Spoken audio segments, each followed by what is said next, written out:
Hello প্রিয় বন্ধুরা, কেমন আছো? আশা করি সকলেই ভালো আছো। আবারও চলে আসলাম নতুন একটি গল্প নিয়ে।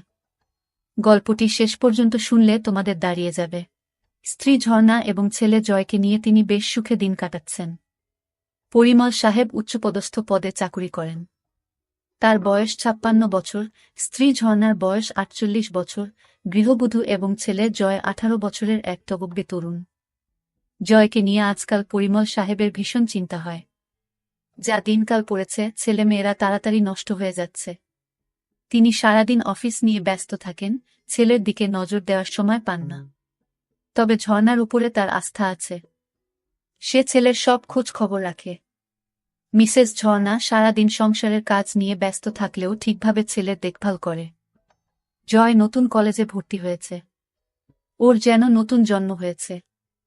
নিজেকে অনেক বড় মনে হয়। তুষার জয়ের খুব ঘনিষ্ঠ বন্ধু। সে জয়ের সাথে অনেক আড্ডা দেয়। বান্ধবীদের নিয়ে অনেক ধরনের চিন্তা করে। তবে সবচেয়ে ভালো লাগে ভূগোলের ম্যাডামকে। জয় জানে ম্যাডামকে নিয়ে এসব চিন্তা করা অন্যায়। কিন্তু ওর মন মানে না। ম্যাডামের বয়স আনুমানিক ৪৫ বছর হবে। বেশ লম্বা। ভূগোল ম্যাডামের ক্লাস শুরু হবার আগে জয় প্রতিদিন কলেজের করিডোরে দাঁড়িয়ে থাকে। কারণ ওখানে দাঁড়িয়ে থাকলে ম্যাডামকে ভালোভাবে দেখা যায়। ম্যাডাম যখন হাঁটেন তখন তাকে দেখতে অনেক সুন্দর লাগে। আজকে জয়ের মন ভালো নেই। রাতে ওর স্বপ্ন হয়েছে। এটা জয়ের কাছে নতুন নয়। এর আগেও হয়েছে। কিন্তু আজ স্বপ্ন ভূগোলের ম্যাডামকে নিয়ে হয়েছে। স্বপ্নটা দেখার পর থেকে জয় কেমন যেন একটা অপরাধবোধে ভুগছে। সকালে ঘুম থেকে উঠে জয় বাথরুমে ঢুকল। পরনের লুঙ্গিটা বালতিতে ভিজিয়ে রাখল, একটু পর কাজের মাসি ধুয়ে দিবে। জয় ঠিক করল আজ আর কলেজ যাবে না। এমন সময় জয়ের মা ঝর্ণা জয়ের রুমে ঢুকল। জয়কে বলল, আজকে কলেজ যাবি না? জয় উত্তর দিল, না মা, শরীরটা ভালো লাগছে না। জয়ের মা বলল, কেন বাবা, কি হয়েছে? জয় বলল, না মা, তেমন কিছু নয়। জয়ের মা আর কথা বাড়াল না। সে বলল, ঠিক আছে, আজ আর কোথাও যেতে হবে না। টেবিলে খাবার দিচ্ছি, তুই খেতে আয়। ঝর্ণা ডাইনিং রুমের দিকে রওনা হল। জয় পিছন থেকে তার মায়ের হেঁটে যাওয়া দেখছে। হঠাৎ ওর মাথা ঘুরে উঠল। শরীরটা ঝিমঝিম করতে লাগল। অবাক চোখে জয় দেখল ওর মাকে। মাথার মধ্যে আবোলতাবোল চিন্তা জেঁকে বসল জয়ের। পরক্ষণেই মনে হল, ও এসব কি ভাবছে? ছিছি, নিজের মাকে নিয়ে কেউ কখনো এ ধরনের চিন্তা করে? জয় মুখ ধুয়ে রুম থেকে বের হল। তুষারকে ফোন করল। হ্যালো, আন্টি তুষার আছে? ওপাশ থেকে বলল, কে? জয় নাকি? জয় বলল, হ্যাঁ আন্টি, আমি জয়। একটু ধরো বাবা, ডেকে দিচ্ছি। একটু পর তুষার ফোন ধরল। কি রে জয়, কি খবর? তুষার, আজকে কলেজ যাব না। শরীর ভালো নেই। কলেজ ফাঁকি দিচ্ছিস কেন? চল না। জয় একবার ঠিক করল কলেজ যাবে। পর মুহূর্তেই ঝর্ণা তার চোখের সামনে ভেসে উঠল। না রে, তুই যা। আমি আজকে আর যাব না। ফোন রেখে জয় খাবার খেতে বসল। যতই চেষ্টা করছে মার ব্যাপারটা মন থেকে মুছে ফেলতে, ততই যেন আরও বেশি করে চোখের সামনে ভেসে উঠছে। জয় ঝর্ণাকে কিছু বুঝতে দিল না। ঝর্ণাও টের পেল না যে সকাল থেকে তার ছেলে ড্যাব ড্যাব করে তাকে দেখছে। ধীরে ধীরে ঝর্ণার চিন্তা জয়কে গ্রাস করল। দুপুরের দিকে জয় টের পেল, আজ সারাদিন শুধু মাকে নিয়েই চিন্তা করেছে। এর মধ্যে মায়ের সাথে ১ ঘন্টার মতো গল্প করেছে। কথা বলতে বলতে সে চোরা চোখে মার উপর নিচ ভালো করে দেখে নিয়েছে। জয় ভাবছে, ৪৮ বছর বয়সেও মা কত সুন্দর। মা বেশ লম্বা চওড়া মহিলা, ৫ ফুট ৪ ইঞ্চি লম্বা। একটা ব্যাপার জয়কে পাগল করে তুলেছিল। জয় নিজের রুমে শুয়ে মার কথা ভাবছে।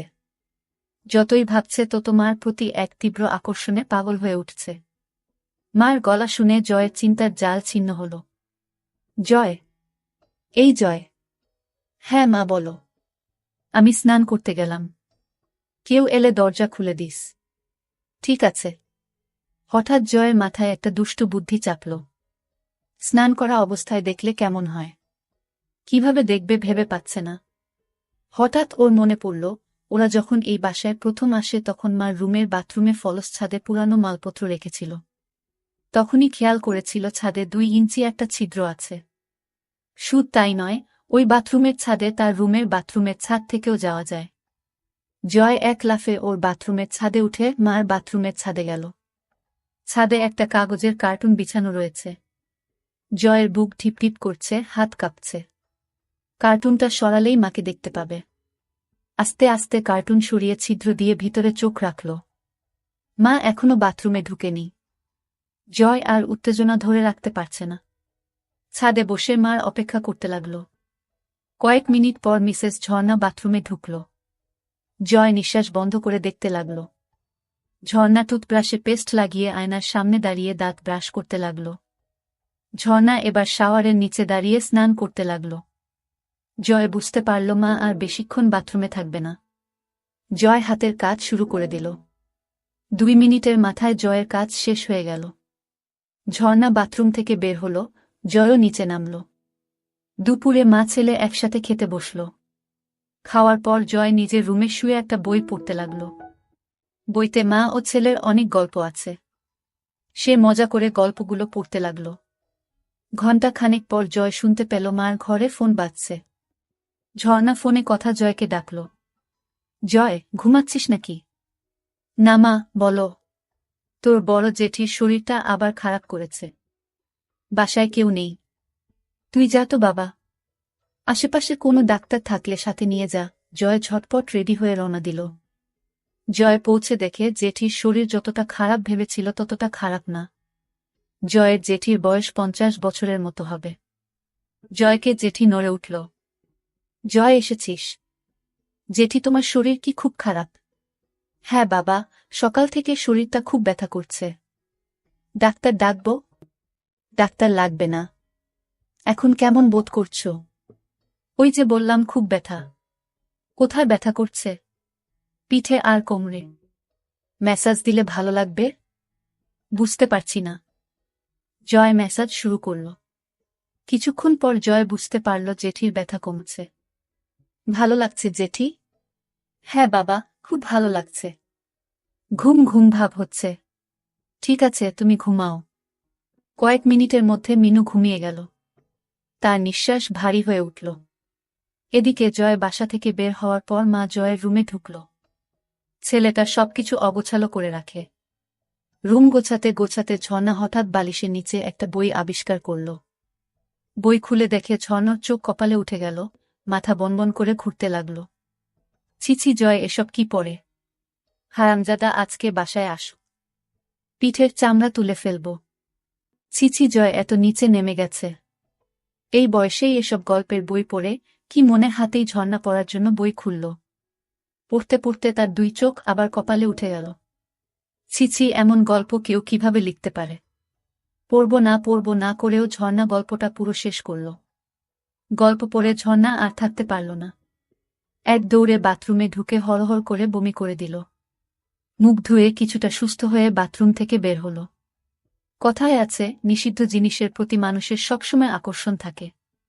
ঝর্ণার ক্ষেত্রেও এর ব্যতিক্রম হল না। সে ঠিক করল বইটা তার কাছে রাখবে। সব গল্প পড়বে। ঝর্ণা নিজের ঘরে ঢুকে বিছানায় আয়েশি ভূমিতে বসে বইটা খুলল।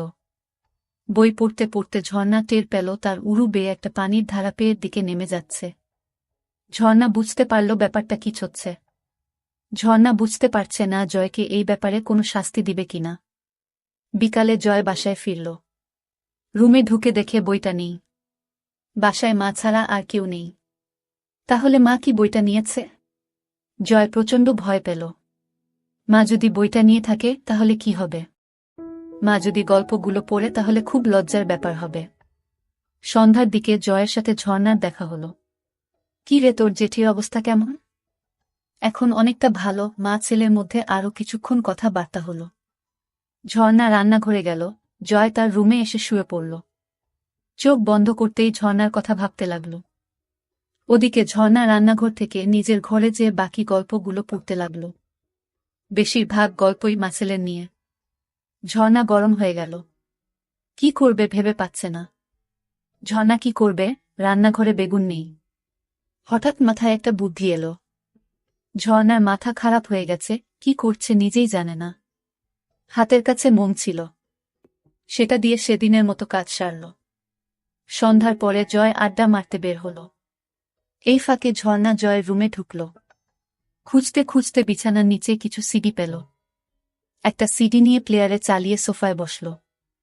ঝর্ণা অবাক হয়ে দেখছে, আড্ডায় জয়ের বন্ধুরা মেয়ে ছাড়া অন্য কোনো কথা বলে না। জয়ের আর আড্ডা ভালো লাগছে না। এই মুহূর্তে মাকে দেখতে ভীষণ উচ্ছা করছে। সে বাসায় চলে এলো।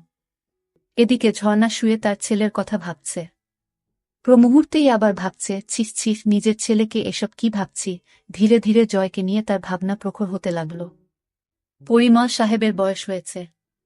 এখন আর আগের মতো ঝর্ণাকে তৃপ্তি দিতে পারে না।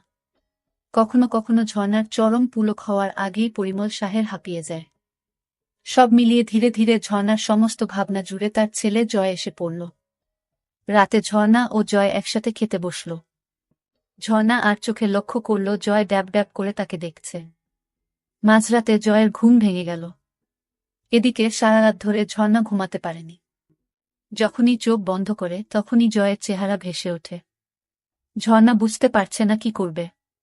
একদিকে ছেলের প্রতি নিষিদ্ধ টান, আরেকদিকে মা ছেলের সম্পর্ক। স্বামী তাকে যথেষ্ট ভালোবাসলেও তাকে সুখ দিতে পারে না। অবশেষে ঝর্ণা সিদ্ধান্ত নিল কাল দিনে জয়কে বাজিয়ে দেখবে। সে জয়ের মা।